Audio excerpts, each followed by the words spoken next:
I'm Andrew Schwartz, and you're listening to The Truth of the Matter, a podcast by CSIS where we break down the top policy issues of the day and talk with the people that can help us best understand what's really going on. To get to the truth of the matter about American-made ballistic missiles in Ukraine and Russia's response to them, we have the best guy in the world to talk about this. This is my colleague, Tom Karako at CSIS, who heads our missile defense project. Tom, couldn't be a more timely discussion. We're talking on Monday, November 25th, the week of Thanksgiving, and who knows what we're going to expect this week other than you. Maybe, right? So, what is this? I mean, this is all of a sudden, we've got the Biden administration giving the Ukrainians ATACMS. We've got a revised nuclear doctrine from Vladimir Putin in response, and some ICBMs that he's now sending. So can you set this up for us and explain the context and the landscape that we're now dealing with? Yeah, well, first of all, Andrew, I think you have strung together a handful of data points there, and it's just to state the obvious, it's all about the missiles, right? And missiles mean standoff capability. It's a heavy global supply and demand signals for lots and lots of standoff missile capability by us, by our adversaries, by our friends and partners. And you see that every single time Zelensky opens his mouth, right? In terms of he wants longer range strike. He wants the approval to do longer range strike back at Russia and stop fighting with one hand behind his back. And, look, we are almost at 3 years into this conflict. It's about time that the Biden administration did approve the Ukrainians' ability to go and shoot back against the Russians, and with the ATACMS, presumably. And I would say, that's probably the context. I think understanding this big missile wasn't technically an ICBM, but this big rocket that carried lots of reentry vehicles into Ukraine over late last week, it was probably all about the messaging and probably all about the context. A little bit of a temper tantrum or some saber-rattling relative to this political approval about authorizing strikes into territorial Russia. And so what's the message that Putin is trying to send here? Don't mess with me? It is, but keep in mind, this is not the first time he's done this nuclear saber-rattling. And if you believe the reporting, and I think it's probably a reasonable thing to do, that the Biden administration has taken a relatively cautious approach in terms of responding to that kind of saber-rattling low over these past 3 years. The concern, I would say perhaps in excess of concern relative to the threat of escalation. Admittedly, Russia has only so many cards to play, and so they do play that card, that threat, perhaps a little more frequently than we'd like. Look, the RS-26, the reason I say that this is, it is carrying along with it the baggage of this message is that's kind of what it was built for. It's a shorter flight, very big, heavy payload missile that was probably built for targeting NATO Europe, and to do so with nuclear weapons. And this was kind of something in the conversation with the INF Treaty unwinding.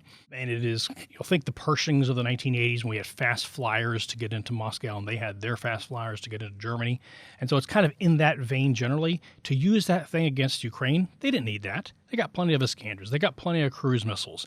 They didn't need to do that. They did that to send a message. And why, Tom, do the Ukrainians need ATACMS? ATACMS is, the acronym is ATACMS. Americans have been hearing this for the last couple weeks. Many probably don't know exactly what an ATACMS actually is. So can you tell us who don't really know what it is? What is it, and why is this now so important? So ATACMS is a delightful acronym for the Army Tactical Missile System. It's got that ATACM phraseology. And it's, there's a couple different versions of it, but this is still very much a short-range ballistic missile. It's important that the Ukrainians have this, and they've had it now for a little while.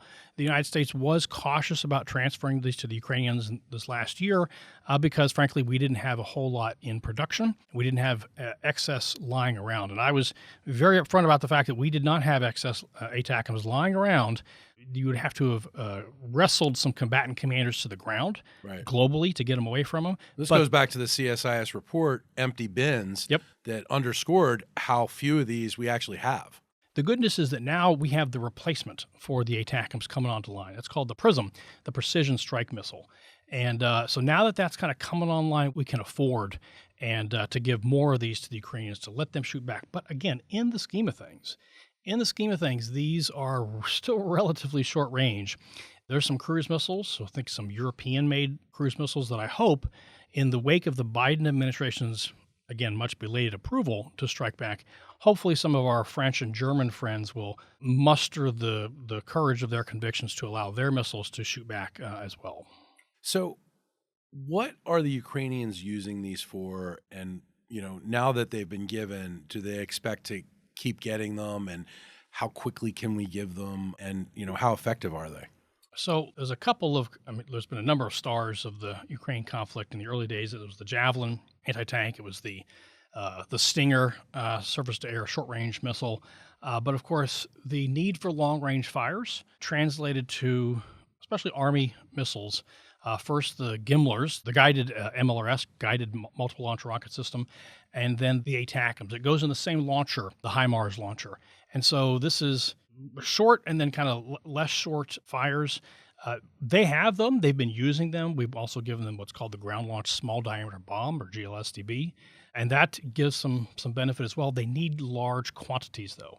And so that's why the much shorter range things, the 155 artillery, that's been getting so much of the attention. I remember Jake Sullivan once said that he spends 15 minutes a day. This was about a year ago. He spent 15 minutes a day trying to scrounge up 155 artillery from around the world. That's a lot of time for the National Security Advisor to spend on anything. And so the day in and day out, unfortunately, it's a lot of the really short range artillery. These other things give them longer range to get to the supply depots, to get to, we still haven't been able to take out that bridge in Crimea, but do you want to be able to reach out and strike deep, again, to have that standoff capability? Deep into Russia. Deep into occupied Ukraine, and yes, into Russia. And it's all completely fair to go into Russian territory when they are invading you and attacking you. Okay, so there's been some reporting that talks about what finally prompted the Biden administration to deliver the ATACMS was the presence of, and the continued presence of, North Korean forces entering the conflict. Is that what you think really provoked this? That does seem to be what the reporting was.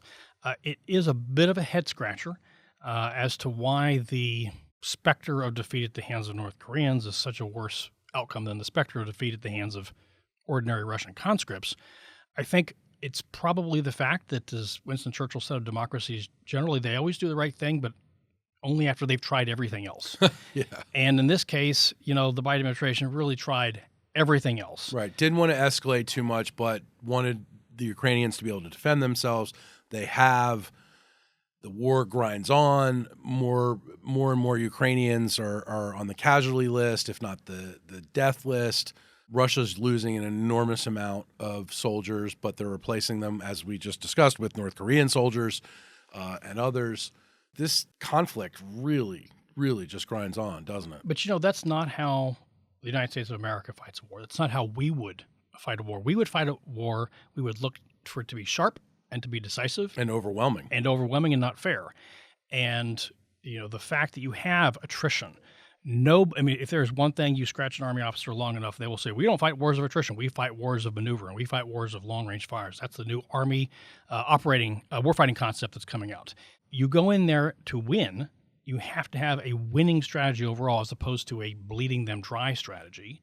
And the problem is that this has been, I would say, a problem is that it has a bit too much of that over-concern about escalation and that kind of conflict management kind of approach, as opposed to a killer instinct to have a winning strategy. Tom, let's talk about Vladimir Putin and the Kremlin stepping up the threat of nuclear weapons being used. And, also against the backdrop we haven't talked about yet, but there's a new sheriff in town. President-elect Trump will take office in about 6 weeks here in Washington. He's had some different views that he's expressed on the campaign trail and otherwise about the U.S. involvement in Ukraine. Vice President-elect J.D. Vance has also expressed misgivings about U.S. support for Ukraine. How does that all figure into this? So I think there's reason to have misgivings about the strategy that we've been pursuing, which is not a winning strategy. I think that everybody, including the Ukrainians, there's a lot of folks that are expecting in 2025 for there to be negotiations in some capacity. But whether Ukraine and Ukraine's friends are negotiating from a position of strength or from a position of weakness, that's going to depend upon some political decisions. And so I think there is, on the basis of what's been said and the campaign and all these other, there's plenty of room to come to what I would say is the right decision, which is to help Ukraine get to a position of strength and to win. And that's why we can't, and the Ukrainians, I believe, should not overreact to things like this RS-26 strike. Like, oh my goodness, we have to completely, pack up and go home and surrender even more territory to Russia. That just plays into what is, frankly, Russia's weak hand already. So fight to win and give them a strategy to win and the means to win. I will also stipulate that we don't want to be doing this forever. And so you need to do it decisively and sharply, precisely because we want to steward our own resources. I mentioned the ATACMS. I don't want us to be, handing over Patriots until the end of time catching Russian missiles. No, we need to bring this to a close so that we can stop doing that. When the White House suspended Patriot and AMRAAM sales globally earlier this year, there's 17 countries that operate the Patriot family globally. A lot of them have paid for this stuff, and they're now being told, no, you can't have what you paid for because those Patriots have to go to Ukraine. So is it a good thing to do? Is it a necessary thing to do? Yes, but it has to be accompanied by that overall strategy. Air defenses, missile defense is not going to win the war. A couple of rockets and ATACMS are not going to win the conflict. It all has to be done together. Yeah. So this leaves us in a really difficult position here with the new administration coming in, an old one going out, and the old one trying to maybe make up for some of the past strategy that you've talked about. What do the next 6 weeks look like? So, look, if I'm Russia, I'm going to be looking to capitalize on what I can, given that this is going to be the winter, and there's going to be probably some limited operations. The fact that the North Koreans are there, yes, they're probably there to be, some of them are there to be cannon fodder, but some of them are there to get training and to get experience and get learning.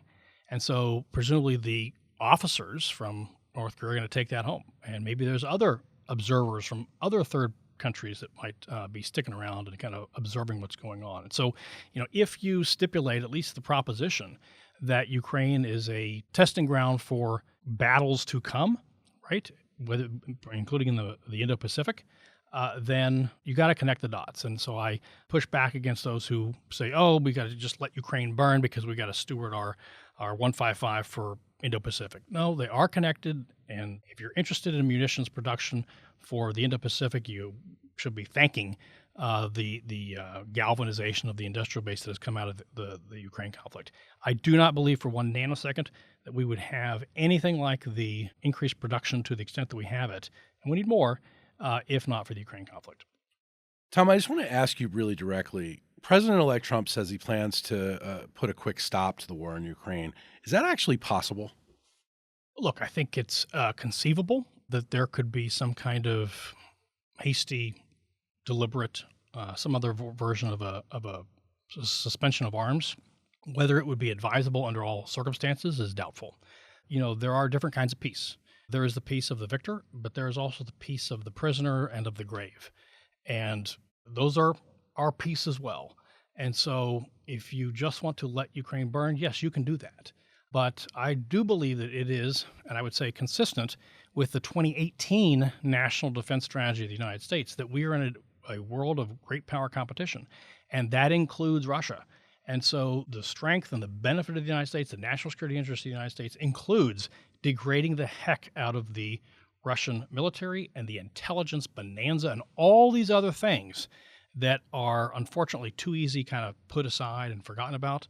If you care about China, if you care about great power competition as articulated in the Trump administration's last national security and last national defense strategy, then I believe there's enormous benefit to staying the course to win, not to attrit, not indefinitely, but to win. Interesting. Let's not forget the United States is involved, not directly, but it's certainly involved in other conflicts around the world, particularly in the Middle East. Can you give us a sense on that front, what your thinking is? I know you've been looking at this pretty closely. So I would say the same kind of a strategy, the dribs and drabs strategy that we've been talking about with respect to Ukraine, echoes in terms of how this administration has unfortunately approached a lot of what's been going on in CENTCOM. And so think about the sitting and playing catch in the Red Sea since October 7. We've expended a lot of U.S. Navy air and missile defense interceptors. And by the way, some ships, some destroyers have come way too close to getting struck on a number of occasions. Our ships. Our ships, U.S. ships, yes. Yeah. And any time that a Navy destroyer has to use its Sea Whiz machine gun to take out incoming threats, that's a bad day. Something has gone wrong. And so there's been, I would say, dribs and drabs of playing catch in the Red Sea as opposed to bringing or taking the pain to the decision makers. And so it took a long time to actually, strike back, to fire back, even to the proxies and the Houthis and the other, quote unquote Houthis, the proxies in that region. It has been the attacks of April 14 and the attacks of October 11. Those were the attacks by the Iranians against Israel. And in both cases, what did the Biden administration do? They leaned on the Israelis and said, take the win. Don't shoot back. Right now, the Israelis did a kind of really surgical strike after April 14, and then a less surgical attack after October 11, but still very limited.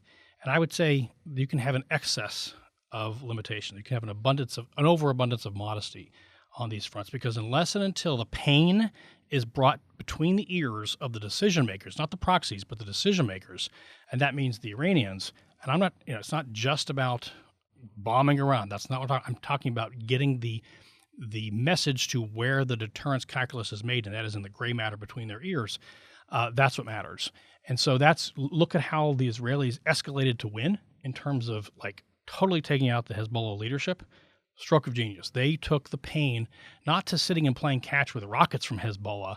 No. They took the pain to the decision makers. And so, but that's a strategy to win, right? The Israeli says, this isn't fun anymore. We're not going to play this game. We're going to win. And so you got to take that kind of seriousness and that kind of gravitas to all these problems and think of them as games to win and not games to just sit there. It's like playing Monopoly indefinitely. Well, so I have no doubt that the Israelis are in it to win, all in it to win. But what about the United States? We're, as you said, we're kind of hovering. We're giving drips and drabs both in Ukraine and in Israel. We have a common enemy in both. Iran is terrorizing the region through the proxies, the Houthis, Hezbollah, Hamas, etc. What next? So those things do need to be brought to a close, right? So that we can focus on, I'll just go back to the 2018 formulation of great power competition, with China, of course, as the leading or pacing problem. So we do have to wrap those up, but the threat gets a vote, and I do believe we have to contend with those things. Back to the munitions thing, I was somewhat sanguine about the THAAD deployment to Israel, because I don't want that THAAD battery in Israel sitting and playing catch and expending all its rounds indefinitely. So far, thankfully, it hasn't had to do that, but that's a strategic asset. It is at this point, the highest op tempo of any certainly in the Army air defense world. We don't have just a whole lot of those in garrison left anymore. We do need to steward our THAADs and our Patriot and all this kind of stuff for the big fight. So we got to find the ways to, I would say, ruthlessly and expeditiously bring these things to a close. And by ruthlessly, I mean not by selling out our friends, the Ukrainians, but by ruthlessly giving them a strategy to win. You don't believe, do you, that the next administration is going to sell out either the Israelis or the Ukrainians, do you? I don't think so. I think it would be contrary to the stated principles, the fundamental principles of peace through strength, fundamental principles of winning the great power competition challenge, but there's certainly flirtations with that. Tom, incredibly helpful. I know we're going to be talking about this in the months to come, so thank you very much for stopping in, and happy Thanksgiving. Hey, lots to be thankful for, not the least of which reason is the exquisite capability of those ATACMS and Patriots performing on a weekly basis in Ukraine. No question. If you enjoyed this podcast, check out our larger suite of CSIS podcasts. From Into Africa, The Asia Chessboard, China Power, AIDS 2020, The Trade Guys, Smart Women, Smart Power, and more. You can listen to them all on major streaming platforms like iTunes and Spotify. Visit csis.org/podcasts to see our full catalog.